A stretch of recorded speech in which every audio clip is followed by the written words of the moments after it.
FTP நேயர்களுக்கு வணக்கம். 2026 தேர்தலுக்கான மாவட்ட வாரியான கள நிலவரங்களை தமிழ்நாடு முழுவதும் பார்த்து வருகிறோம்.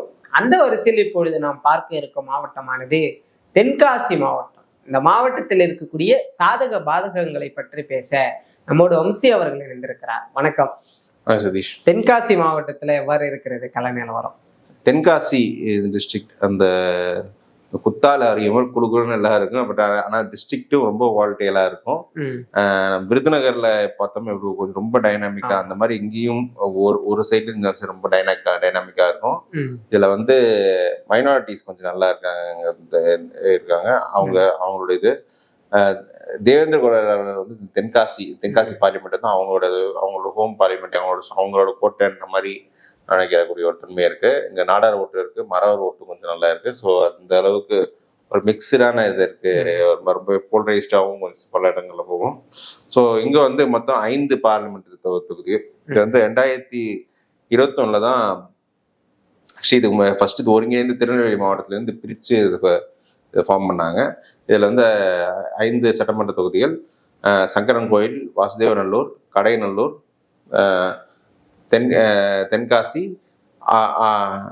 ஆலங்குளம். ஸோ ஃபர்ஸ்ட் நம்ம இங்க சங்கரன் கோயில் தான் ஆரம்பிக்கலாம். சங்கரன் கோயில்ன்றது ஃபர்ஸ்ட் இதுவும் அதிமுக ரொம்ப ஸ்ட்ராங்கா இருக்கிற ஒரு இது. திமுக ஆரம்ப காலத்துல 67, 71, 77 கூட திமுக வேட்பாளர் சுப்பையா தாங்க வெற்றி பெறாரு. அதிமுக முதன்மை 80 ஜெயிக்கிறாரு, 84 அதிமுக ஜெயிக்கிறாங்க. அப்புறம் திமுக தங்கவேலு 92 ஜெயிக்கிறாரு. அதிமுக வந்து 91 கைப்பற்றாங்க. இப்போ 96 தமிழ்நாடு அளவுல அதிமுக 4 தொகுதியில மட்டுமே ஜெயிக்குது. அது 4 சங்கரன் கோயில் ஒண்ணு. இங்க கருப்புசாமி வந்து 96 ஜெயிக்கிறாரு. அவர் வந்து 96 to 2011 தொடர்ந்து 4 தேர்தல் வெற்றி பெற்றாரு. அப்புறம் 2012 அவரை மறைந்தார். இவர் சங்கரன் கோயில் இடைத்தேர்தல் ஜெயலலிதா சவாலில் விட்டாங்க. அதை இந்த தொகுதி இடைத்தேர்தல் தான். அப்புறம் அதிமுக முன்னாள் அமைச்சர் ராஜலட்சுமி அவங்க போன தேர்தலில் 2016 வெற்றி பெற்றாங்க.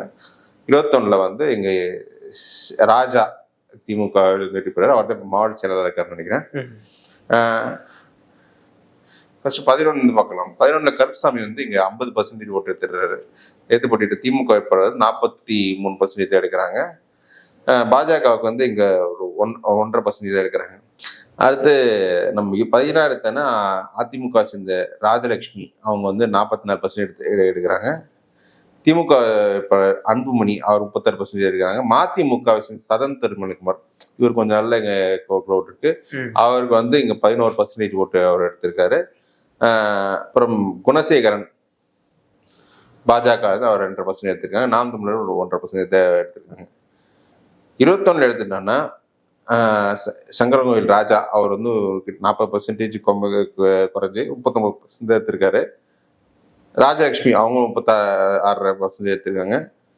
அமமுக இங்கேயும் கொஞ்சம் நல்ல ஒரு பிரசன்ஸ்க்காக ஸ்பிளிட் பண்ணியிருக்காங்க. 3.5%. எனக்கு தெரிஞ்சு இங்கேயும் ஒரு லிங்குஸ்டிக் ஓட்டு கொஞ்சம் அப்படி போனாலும் போயிருக்கலாம். நாம் தமிழர் இங்க ஒரு நல்ல ஜம்ப், தலித் கான்ஸ்டியூன்சி நாம் தமிழர் நல்ல ஜம்ப் 7.5% அவங்க இருக்காங்க. 1.5 7 போயிருக்காங்க.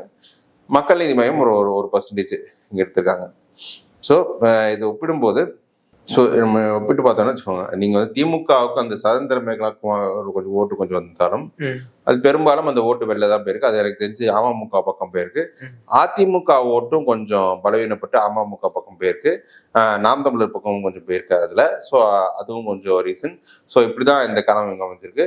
இப்போ நம்ம பார்லிமெண்ட் போர்ஷன் எடுத்து பார்த்தோம்னா அதிமுக கிருஷ்ணசாமி வந்து 24% அங்க இருக்கு. நம்ம ராஜபாளையம் சிவலிபுத்தூர் பார்த்தா எவ்வளவுதான். திமுக வேட்பாளர் ராணி வந்து அவங்க 40% எடுத்திருக்காங்க. பாஜகவுக்கு வந்து இங்க ஒரு 20% அங்க இருக்கு. ஸோ நாம் தமிழர் 11%, அந்த 6 வந்து கொஞ்சம் இன்க்ரீஸ் பண்ணிருக்காங்க. ஸோ ஒரு நல்ல கேண்டிடேட் போட்டு அவங்க ஒர்க் பண்ணா எனக்கு தெரிஞ்சு ராஜலட்சுமி எல்லாம் திரும்ப எடுத்து ஒர்க் பண்ணாங்கன்னா பட் ஏன்னா இதுலயும் என்னன்னா இந்த அமமுக ஓட்டு முக்குளத்தூர் ஓட்டு கொஞ்சம் நல்ல டிரான்ஸ்ஃபர் இருக்கு. அது எந்த அளவுக்கு அது ஒரு ரோல் பிளே பண்ணியிருக்கு.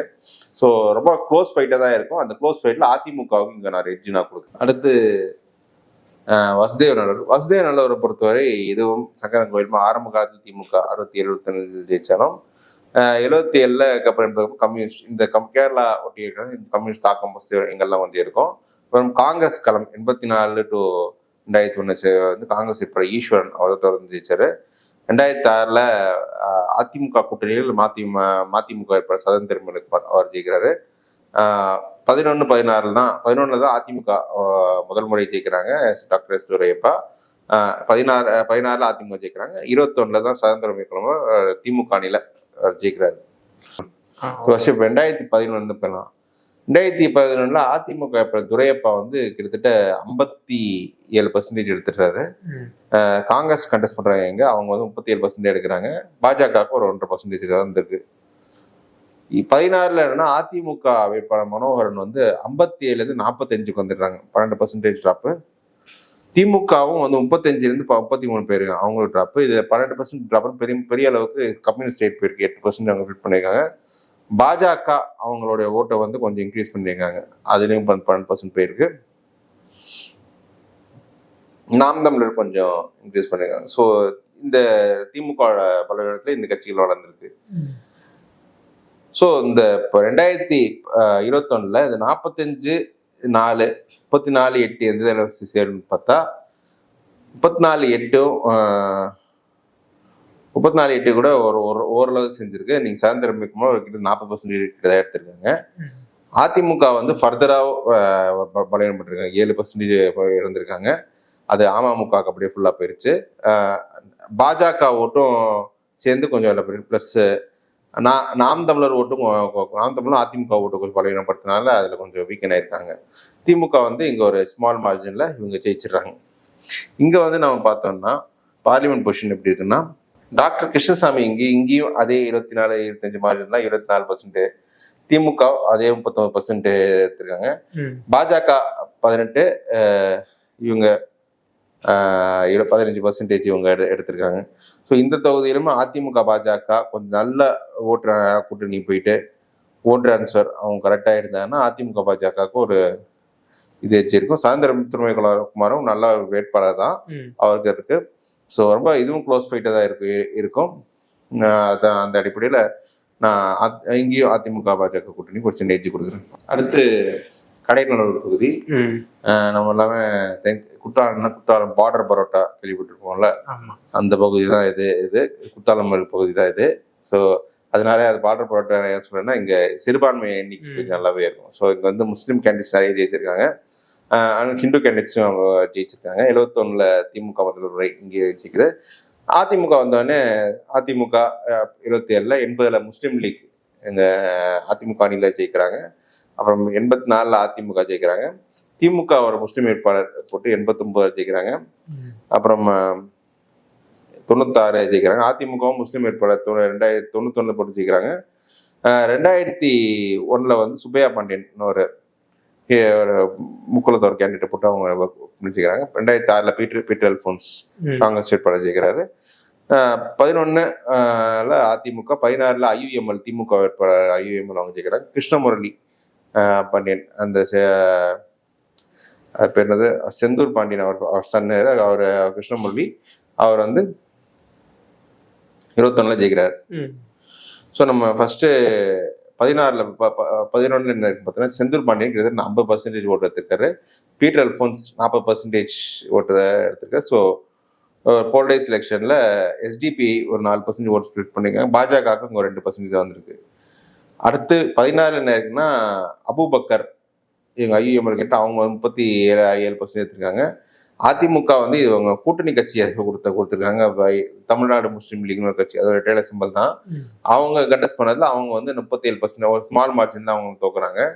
கோதை மாரியப்பன்ற தேமுதிக வேட்பாளர் அவங்க 8.5% எடுத்திருக்காங்க. பாஜகவுக்கு வந்து இங்க 7.5% எடுத்திருக்காங்க. எஸ்டிபிஏ 3%. இதுல பாஜக 7.5%, எஸ்டிபிஏ ஒரே மாதிரி தான். எங்கெங்கெல்லாம் முஸ்லீம் பாப்புலேஷன் நல்லா இருக்கும் அவங்க ஹிந்து இதை போட்டு அவங்க ஒரு இடத்துல எடுத்துடுறாங்க. நீங்க 21ல கிருஷ்ணமுரளி 43% எடுத்திருக்காங்க. ஐஎம்எல் வந்து அங்க போன வாட்டி ஒரு 8% குறைஞ்சு எடுத்திருக்காங்க. அதுல அமமுக வச்சிருந்த ஐயாத்துரை பாண்டியன் அவர் தான் வெள்ளை எடுத்து அந்த ஓட்டு பிரிச்சிருக்காரு. நாம் தமிழர் வந்து இங்க 5% எடுத்திருக்காங்க. இந்த ஐயாத்துரை பாண்டியன் வந்து இங்க அதிமுக சேர்ந்திருக்காரு. ஸோ திமுக இது எப்படி அவங்க கண்டெஸ்ட் பண்றாங்களா இல்ல கூட்டணி கட்சிக்கு தராங்களா அப்படின்னு தெரியல. ஸோ எனக்கு தெரிஞ்சு இங்கேயும் நான் ஒரு அதிமுகவுக்கு இந்த தொகுதியும் நான் ஒரு சரி இது நான் முடியல. ஸோ பார்லிமெண்ட் பொசிஷன் இங்க எப்படி இருக்குன்னு பார்த்துக்கலாம். பார்லிமெண்ட்டை பொறுத்தவரை இங்க அதிமுக வந்து அந்த யூஸ்வலா இல்லாம கொஞ்சம் குறைஞ்சிருக்காங்க, 20% குறைஞ்ச எடுத்திருக்கு. திமுக வந்து இங்க 46% எடுத்திருக்காங்க. பாஜக ஒரு 24% இங்க பாஜக எடுத்திருக்காங்க. நாம் தமிழர் ஒரு 7.5% எடுத்திருக்காங்க. ஸோ இந்த தொகுதியை பொறுத்தவரை திமுக ஒரு முக்கியத்துவ கேண்டிடேட் போட்டு ஆர்கனைஸ் பண்ணா ஜெயிச்சிடலாம். அவங்க என்னன்னா முஸ்லீம் கன்சால்டேஷன் வந்துடும், திமுகவோட எஸ்சி கன்சால்டேஷன் கொஞ்சம் கரெக்டாக இருக்கும், ப்ளஸ் மற்ற சமூகங்களில் திமுக அந்த இருக்கும். ஸோ அந்த அடிப்படையில் திமுக ஜெயிக்கலாம். போன முறை என்ன ஆச்சுன்னா அவங்க முஸ்லீம் கேண்டிடேட் போட்டதால அந்த திமுக ஹிந்து கேண்டிடேட் ஓட்ஸ் வெளில போயிருக்கு. ஸோ அதனால இந்த கடைநல தொகுதியை பொறுத்தவரை திமுக பொறுத்தவரை. அடுத்து தென்காசியை பொறுத்தவரை ஆரம்ப காலத்துலேருந்து காங்கிரஸ் போட்டியாக தான் இருந்தது. திமுக இங்க வந்து 71 ஜெயிக்கிறாங்க, சம்சுதீன் கேண்டிடேட் போட்டு. அப்புறம் அதை தொடர்ந்து 77 காங்கிரஸ் ஜெயிக்கிறாங்க. அப்ப 80 அதிமுக, 84, 89, 91 பீட்டர் அல்போன்ஸ் இப்போ போன போது இப்போ பீட்டர் அல்போன்ஸ் 89, 91 ஜெயிக்கிறாங்க. 96 காங்கிரஸ் இருக்கு. அதிமுக வந்து 2001 ஜெயிக்கிறாங்க. 2006 திமுக வந்து கருப்புசாமி பாண்டியன் அவர் இந்த ஏரியாவில் கொஞ்சம் நல்ல ஒரு influence issue candidate. Karuppusamy Pandian 2006 ஜெயிக்கிறாரு. சரத்குமார் 2011 அதிமுக வேட்பாளர் அவர் ஜெயிக்கிறாரு.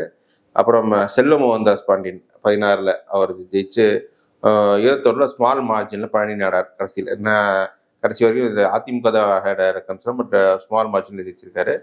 ஸோ 2011 என்ன பார்த்தீங்கன்னா சரத்குமார் வந்து 54% எடுத்துறாரு. திமுக கருப்புசாமி பாண்டியன் வந்து 41% எடுத்திருக்காரு. பாஜக ஒரு 2% ஓட்டு இருக்கு.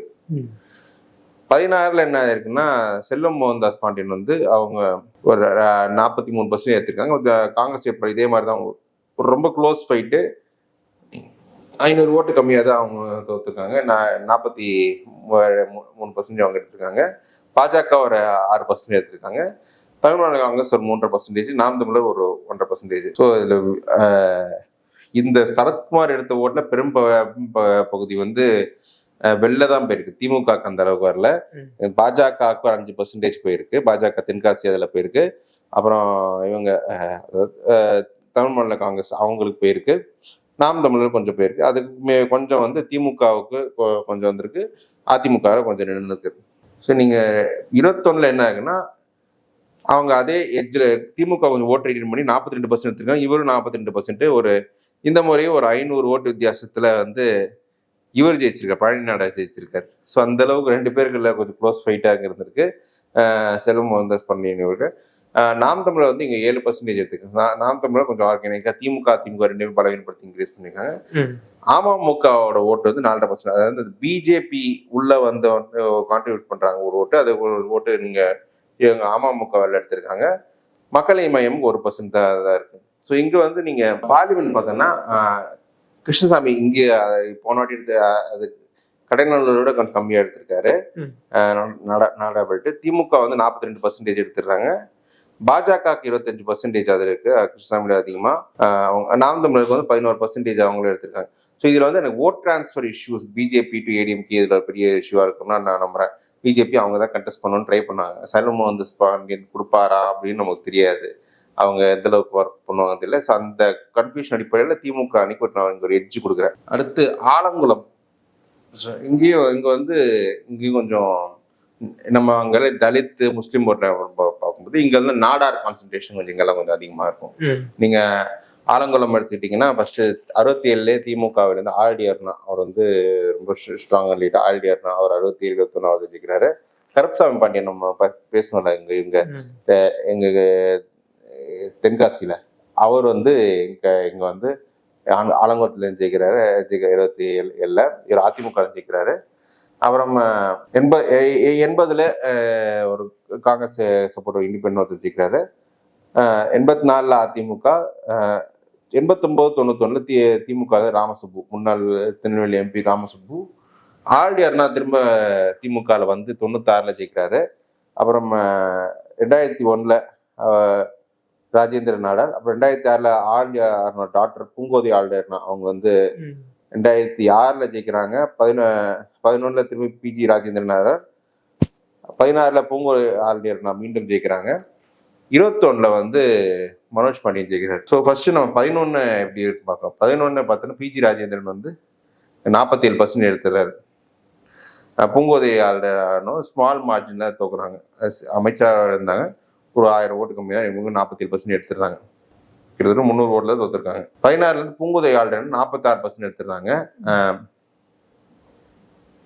அதிமுக வேட்பாளர் ஹெப்சி கார்த்திகேயன் அவங்க வந்து 43% எடுத்திருக்காங்க. இவங்க தேமுதிக கொஞ்சம் அதிமுக ஸ்பிட் பண்ணியிருக்கு. பாஜக ஒரு 100%, நாம் தமிழர் 1.5%. 21 என்ன இருக்குன்னா பூங்கோதை ஆளுநர் வந்து 34%. அவங்க கொஞ்சம் கான்ட்ரவர்சிஸ் கொஞ்சம் அவங்க அதர் பேஸ் கொஞ்சம் கான்ட்ரவர்சிஸ் கொஞ்சம் உள்ள இருக்கு. அதனால 10% ஓட்டு ட்ராப் ஆயிருக்கு. மனோஜ் பாண்டியனும் வந்து அவரும் ஒரு இதுல எடுத்துச்சு 36% எடுத்திருக்காரு. இதுல என்னன்னா ஹரி நாடார் நம்ம பாக்குறோம்ல, இதுல அவர் வந்து 19% ஓட்டு பிரிச்சு எடுத்திருக்காரு. இது யாரு பிரிச்சிருக்காருன்னா 2 பேர்தையும் பிரிச்சிருக்காரு. அந்த நாடார் ஓட்டு கொஞ்சம் பிரிச்சு எடுத்திருக்காரு. அதுல பிரிச்சதுல இவரு கொஞ்சம் பேஸ் பண்ணி கொஞ்சம் ஸ்ட்ராங்கா மேல வந்து ஜெயிச்சிருக்காரு. தேவேந்திர ஓட்டு கொஞ்சம் பிரிஞ்சிருக்கு, அதுல கொஞ்சம் ஜெயிச்சிருக்காரு. சங்கீதா, நாம் தமிழர் சங்கீதா வந்து அவங்க ஒரு 7% ஓட்டு எடுத்திருக்காங்க.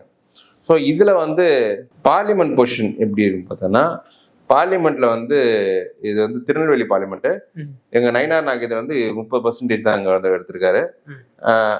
காங்கிரஸ் ஏற்பாடு 44% ஏற்பாடு, நாடார் ஃபைட்டு. அதிமுக 11% இப்போ வந்திருக்கு.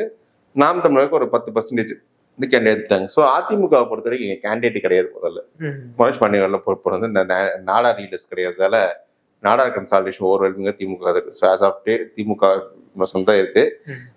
யார் நிக்கிறாங்க எத்தாப்லன்னு பொறுத்து தான் இப்போ இது கேண்டிடேட் யாரும் இல்லை. அதான் நம்ம தேர்தல் இயக்கத்துல போட்டு பார்த்துக்கலாம். நிச்சயமா தென்காசி மாவட்டத்தில் இருக்கக்கூடிய 5 சட்டமன்ற தொகுதிகளுடைய நிலவரங்களை தெளிவாக சொன்னீங்க. அந்த 5 சட்டமன்ற தொகுதிகள் சங்கரன் கோவில், வாசுதேவநல்லூர், கடையநல்லூர், தென்காசி, ஆலங்குளம். இதில் சங்கரன் கோவில் வந்து அதிமுக வெற்றி பெறக்கூடிய தொகுதியாகவும், வாசுதேவநல்லூரும் அதிமுக வெற்றி பெறக்கூடிய தொகுதியாகவும், கடையநல்லூர், தென்காசி, ஆலங்குளம் இந்த 3ம் திமுக வெற்றி பெறக்கூடிய தொகுதிகளாகவும் இருக்கு. தென்காசி மாவட்டத்தில் இருக்கக்கூடிய கள நிலவரங்களை தெளிவாக சொன்னீங்க. நம்ம மேலும் ஒரு மாவட்டத்தில் சந்திக்கலாம்.